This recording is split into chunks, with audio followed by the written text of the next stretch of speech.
There's no doubt in my mind that a regional escalation between Israel and Hezbollah would sooner rather than later involve the United States. We know that yesterday we had more attacks than in any other day since October the 8th from Hezbollah into Israel.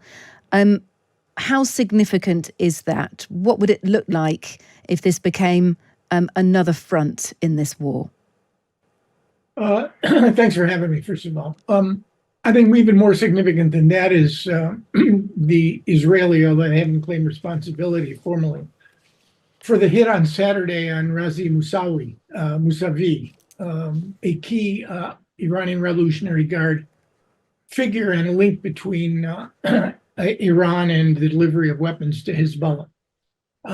This hit at his house near Damascus or in Damascus, I think, frankly, could easily be a potential tripwire for a serious escalation, depending on how the Iranians, who haven't yet delivered their coup de grace for the American hit against Qasem al-Soleimani in January of 2020.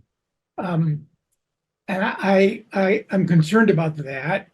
At the same time, 3 months into the war, we're beginning the third month of the war. The escalatory pattern that everybody had feared, and it has a lot of stress points. Israel-Lebanon, pro-Iranian militias operating against American targets in Syria and Iraq, the Houthis in the Red Sea, launching, by the way, the only group that has launched a short-range ballistic missile against Israel since Saddam Hussein's Scuds were the Houthis. And yet, 3 months in, the basic structural, counter to regional war seems to have remained in place. And that is that the Iranians and Hezbollah and the Israelis fear and want to avoid the consequences of a major escalation. And a major escalation, let's be clear, it would be. So to be watched carefully, to be concerned greatly, but almost impossible, frankly, to predict. Yeah. So you're saying that actually Iran, Hezbollah, Israel would all fear any escalation in that direction. That is not what any of those different parties are seeking.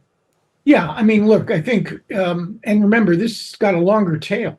Since the summer of 2006, when Israel and Hezbollah went at it, and when Hezbollah managed to shut down the northern half of the Middle East's most preeminent military power for 34 days, neither Israel nor Hezbollah wanted to go at this again, partly because Hezbollah now has anywhere from 150,000 to 200,000 high trajectory weapons of various range and lethality.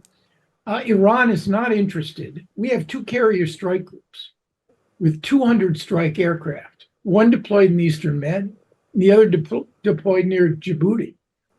There's no doubt in my mind that a regional escalation between Israel and Hezbollah would sooner rather than later involve the United States. And I don't think the Iranians, they're prepared to fight Israel to the last Palestinian. So is Hezbollah.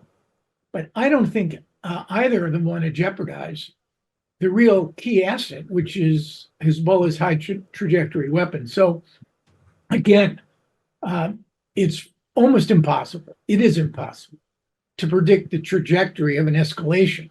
Things are worse than they were over the last 2 months. There's no doubt about it.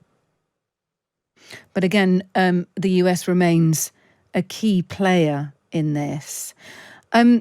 I want to get your opinion on a proposal presented by Egypt. They've put forward what's been described as an ambitious plan to end the war in Gaza with a ceasefire. It's been presented to Israel, Hamas, the United States and European governments.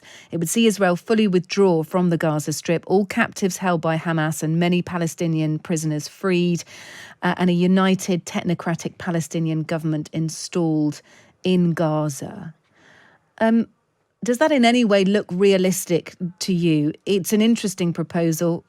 It's not the most original one, I have to say, but I wonder whether the climate is different now, whether this will be entertained. I think right now Israel and Hamas's objectives are implacably aligned against one another. The Israelis forget destroying Hamas. The Israelis want to degrade Hamas's military infrastructure above and below ground, kill at least the three senior leaders responsible for the October 7 terror surge, and end Hamas's sovereignty in Gaza. Hamas, on the other hand, wants to survive and pick up in both credibility and believability points for having survived the Israeli onslaught. And then they want to trade the 120 plus hostages, alive and dead, I might add, for emptying the Israeli jails of Palestinian prisoners, thereby taking Yahya Sinwar, the military head of Hamas's prestige, to unprecedented levels. So right now, I don't think any proposal proposed by anybody has any chance of meeting Israeli and Hamas's core needs and requirements.